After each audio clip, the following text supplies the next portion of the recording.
2018 жылдың 5 қазанында Қазақстан Республикасының тұңғыш президенті Нұрсұлтан Әбішұлы Назарбаев Қазақстан халқына арнаған қазақстандықтардың әл-ауқатының өсуі, табыс пен тұрмыс сапасын арттыру атты кезекті жолдауында еліміздің болашағы жастарға айрықша көңіл бөліп, 2019 жыл жастар жылы деп жариялады.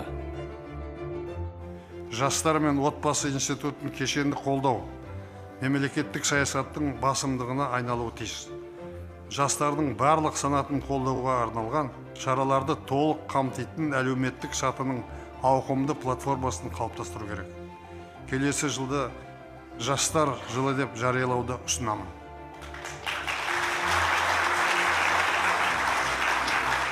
Следующий год объявить годом молодежи и провести мероприятия. У нас есть опыт в этом плане по всем направлениям поддержать нашу молодежь, будущее Казахстана.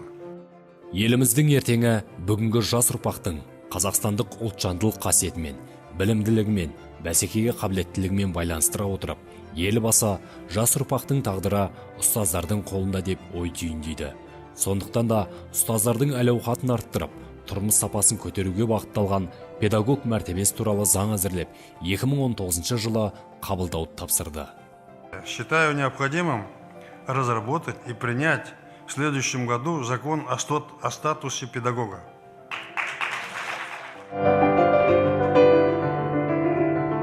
Осы жолдауда Нұрсұлтан Әбішұлы Назарбаев орта мектептердің өзінде ақ балаларды қоғамымызда мейлінше сұранысқа ие мамандықтарға бейімдеп, ерте жастан кәсіби диагностика жүргізудің маңыздылығына назар аударды.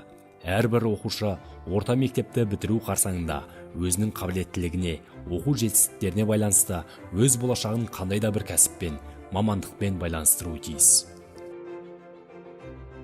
Осы орайда білім беру жолындағы мұғалім мәртебесін көтеруге бағытталған мектеп бітіруші жастардың педагог мамандығына қызығушылығын арттыру мақсатында 2019 жылдың 4 наурыз мен 30 сәуір аралығында Алматы қаласы әкімдігінің қолдауымен Алматы қаласы мәслихат депутаты, Көктем Групп компаниясының директоры Әділханов Мұрат Әділханұлының демеушілігімен Алматы қаласындағы 11 сынып бітірушілерінің мұғалім мамандығын таңдаған түлектеріне дәстүрлі Қасыл Қатықбаев атындағы грант байқауы бастауын алған болатын. Ұстаз болу деген бүгінгі күнде ол оңай шаруа емес. Оны бәріміз жақсы түсінеміз.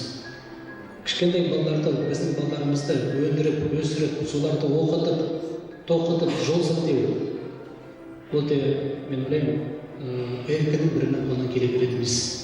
Сондықтан бойларыңыздағы жақсы қасиет, бойларыңыздағы жақсы білім, бойларыңыздағы сүйіп алған мамандығымыз халқым деп, ерім деп, балаларды ұрпаққа тәрбиелеймін деп алған барлық жан дүниесімен сүйіп алған тіл маманына алған азаматтарымызға мен шексіз рахметімді айтқым келеді. Бұл байқаудың мақсаты мен міндеттері педагог мамандығының мәртебесін көтеру, мектеп бітірушілерінің кәсіби бағдарлануын нақтылау, педагог мамандығын таңдаған мектеп бітірушілерінің сәйкесті пәндері бойынша дайындық деңгейін анықтау, мектеп бітірушілерінің педагог мамандығының қоғамдық жауапкершілігін сезінуіне әсер ету, педагог мамандығының мәртебесін көтеріп, беделін арттыру. Байқау 3 кезеңнен тұрды. Бірінші кезең мектепшілік. Наурыз айының 4 мен 15 күндер аралығында өткізілді. Бұл кезеңде байқаудың мектепшілік ұйымдастыру комитеті мектеп бітірушілердің ішінен педагог мамандығын таңдаған оқушыларды анықтап, оқушылардың оқу жетістіктерін растайтын құжаттарды аудандық ұйымдастыру комитетіне ұсынды. Екінші кезең аудандық. Алматы қаласында 11 сынып бітірушілерінің мұғалім мамандығын таңдаған түлектер арасында өткен байқауға 100-ге жуық үміткер қатысып, өз бақтарын сынады. Наурыз айының 18 мен 28 күндер аралығында ұлттық бірыңғай тестілеудің жаңа тәртібіне сәйкес қатысушы үміткерлер тестілеуден өтті. Екінші кезеңнің қорытындысы бойынша ұлттық бірыңғай тестілеудің нәтижесінен ең жоғарғы балл жинаған қаламыздың 8 ауданнан озып шыққан 5 үміткерден барлығы 40 қатысушы байқаудың қалалық кезеңіне жолдама алды. Үшінші кезең қалалық. 22 сәуір күні байқау салтанатты түрде ашылып, қатысушы үміткерлер педагог мәртебелі мамандық тақырыбы бойынша эссе жазды.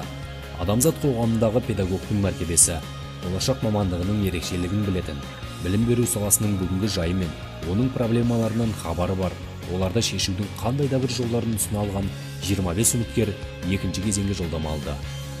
Байқаудың соңғы кезеңі Қазақстанның дамуына қосатын менің үлесім бағытында қатысушы үміткерлер жобалық жұмыстарын қорғады. Байқауға қатысушылардың жобалық жұмыстары олардың қалалық сайыстың бірінші кезеңіндегі өз эссесінде көрсетілген проблемаларды шешу жолдарына арналды. Ендеше өмір жолын ұстаздыққа арнағысы келетін жастарға сәттілік тілейміз.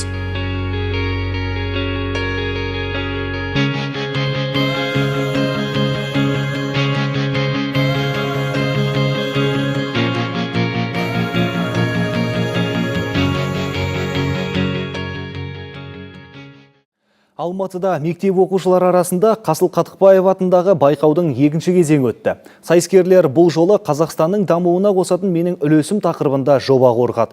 Қалалық додада болашақта ұстаз болам дейтін 11-ші сынып оқушылары бағын сынап жатыр. Биыл 8 ауданнан 100-ден аса тәлімгер бақтарын сынауға өтінім білдіріп, оның 40-қа жуығы іріктелген. Сынақтан сүрінбей өткен бас жүлдегер Абай атындағы Қазақ ұлттық педагогикалық университетінің грантына ие болады. Айта кетейік, қалалық байқау жастар жылы аясында ұстаздар мәртебесін арттыру мақсатында ұйымдастырылған. Елбасымыз айтқан еді ғой, білімнің бәрі кітапта, кітаппен кім айналысса, сол ең озық, ең білімді, ең білікті, елді басқаратын адам солардан шығады деп. Сондықтан да біз осы бетбұрыста балалардың ішіндегі әлі де кітап та оқитынын, өзінің ойын жеткізе алатынын, қазіргі еліміздің мына ұстаз деген мамандыққа мұқтаж болып отырғандығын бәрін түсінетін балалар мен қыздар келіп отыр.